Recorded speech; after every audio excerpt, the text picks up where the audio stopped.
अब पाकिस्तान का प्लान आपको बताते हैं। अब हम पाकिस्तान के भारत विरोधी उस दुष्प्रचार की पोल खोलेंगे जिस दुष्प्रचार की योजना उसने 5 अगस्त के लिए बनाई है।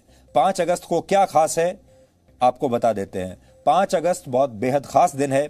5 अगस्त को कश्मीर से अनुच्छेद 370 हटाने वाले ऐतिहासिक फैसले को 1 साल हो जाएगा और जब भारत इस ऐतिहासिक फैसले का जश्न मना रहा होगा तो पाकिस्तान उस समय क्या करेगा, इसका पूरा ब्यौरा हमने आज निकाला है। और इस ब्यौरे को देखकर आप समझ जाएंगे कैसे अनुच्छेद 370 हटाने के भारत के फैसले से 1 साल बाद भी पाकिस्तान परेशान है। पाकिस्तान इस झटके से अभी तक उबरा नहीं है और इसीलिए पाकिस्तान ने 5 अगस्त को अपना दुष्प्रचार करने के लिए पूरी ताकत लगा दी है।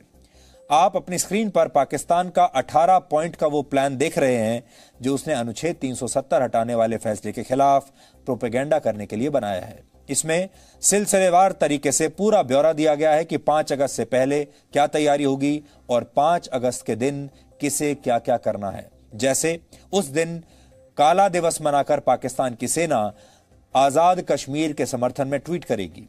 पाकिस्तान के अखबारों में भारत विरोधी लेख छपवाए जाएंगे। पाकिस्तान के टीवी चैनल्स के लोगो ब्लैकआउट करने के लिए कहा जाएगा। इसके अलावा पाकिस्तान के टीवी चैनल्स पर भारत विरोधी विशेष कार्यक्रम प्रसारित होंगे। ऐसे अंतर्राष्ट्रीय संगठनों और कश्मीर के ऐसे नेताओं और सामाजिक कार्यकर्ताओं के बयान दिखाए जाएंगे जो भारत सरकार की आलोचना करते हैं। अपने दुष्प्रचार को मजबूती देने के लिए पाकिस्तान के प्रधानमंत्री इमरान खान पाकिस्तान के कब्जे वाले कश्मीर का दौरा भी करेंगे और वहां की विधानसभा में वो अपना भाषण देंगे। यानी पाकिस्तान शायद दुनिया का इकलौता ऐसा देश होगा जिसे कोरोना वायरस के संकट में भी अपने देश की कोई परवाह नहीं, बल्कि उसे दूसरे देशों के मामलों में ज्यादा दिलचस्पी है, भारत में और कश्मीर में ज्यादा दिलचस्पी है। और सिर्फ यही नहीं, पाकिस्तान 5 अगस्त के दिन अपने देश में भारत विरोधी रैलियां भी करवाएगा। ऐसी ही कि रैलियां और कार्यक्रम वो दूसरे देशों के पाकिस्तान दूतावासों में भी करेगा। हम आपको पाकिस्तान का जो प्लान आज दिखा रहे हैं उसमें इस बात का जिक्र है कि पाकिस्तान इस दिन टर्की और मलेशिया के प्रधानमंत्री और चीन के विदेश मंत्रालय से भी भारत के खिलाफ और आजाद कश्मीर के समर्थन में ट्वीट करवाएगा या कोई बयान दिलवाएगा। यहां ध्यान देने वाली बात यह है कि पाकिस्तान के दोस्तों में दुनिया में इस वक्त सिर्फ यही 3 देश ऐसे बचे हैं और इन्हीं के सहारे पाकिस्तान टेरर फंडिंग के मामले में FATF जैसी संस्था से ब्लैकलिस्ट होने से लगातार बचता रहा है।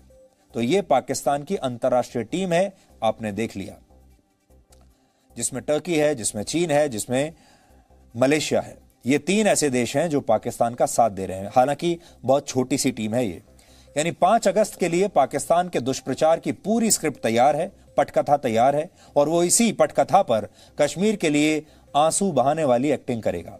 लेकिन पाकिस्तान की स्क्रिप्ट में कुछ एक्टर हमारे अपने देश के लोग भी मौजूद होंगे। पाकिस्तान के इस प्लान में इस बात का जिक्र किया गया है और ये इस पूरी स्क्रिप्ट की सबसे रोचक बात है। सबसे रोचक बात क्या है? वो ये कि पाकिस्तान के जो लोग हैं वो तो इसमें होंगे, लेकिन इसमें भारत के लोग भी हिस्सा लेंगे।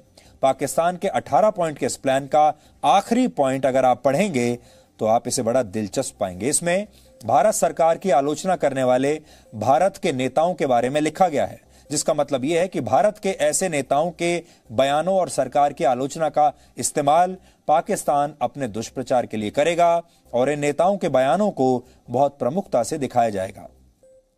इन नेताओं का नाम इसमें लिखा तो नहीं गया है, लेकिन आप आसानी से अंदाजा लगा सकते हैं कि पाकिस्तान भारत के कौन से नेताओं की बात कर रहा है जो अनुच्छेद 370 को हटाने के फैसले की आलोचना करते रहे हैं और पाकिस्तान को उसके दुष्प्रचार के लिए अपने बयानों से एक तरह का बारूद देते रहे हैं। इनमें सोनिया गांधी, राहुल गांधी, पी चिदम्बरम, गुलाम नबी आजाद, मणिशंकर अय्यर जैसे कांग्रेस के नेता प्रमुख तौर पर आप जानते हैं वो ये सब करते रहे हैं। इसके अलावा उमर अब्दुल्ला, फारूक अब्दुल्ला जैसे नेता हैं और आपको ये भी पता होगा कि उसके अलावा भी बहुत सारे ऐसे भारत के ऐसे नेता हैं जो कश्मीर के मामले में भारत का नहीं बल्कि पाकिस्तान का साथ देते हैं। महबूबा मुफ्ती भी उनमें से एक हैं।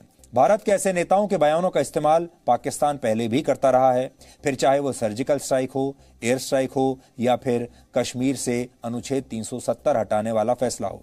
आपको याद होगा राहुल गांधी के कुछ बयानों का इस्तेमाल पाकिस्तान ने संयुक्त राष्ट्र में भी भारत के खिलाफ दुष्प्रचार में किया था। आपको याद होगा, जब संयुक्त राष्ट्र में पाकिस्तान के प्रधानमंत्री इमरान खान ने अपना भाषण दिया था, अपने भाषण में भी उन्होंने जिक्र किया था इसी बात का और कहा था कि भारत के कई नेता ऐसे हैं जो भारत सरकार की ही आलोचना कर रहे हैं। अपनी राजनीति की वजह से जाने अनजाने में हमारे यहां नेता ऐसी बातें करते हैं जिससे पाकिस्तान को फायदा होता है और पाकिस्तान इसी के सहारे दुनिया भर में भारत की छवि को खराब करता है। लेकिन ऐसे नेताओं को याद रखना चाहिए कि पाकिस्तान भले ही कश्मीर पर दुष्प्रचार करके अपने लोगों को धोखा देता रहे, लेकिन वो अपनी इस अंतर्राष्ट्रीय साजिश में कभी भी कामयाब नहीं हो पाएगा।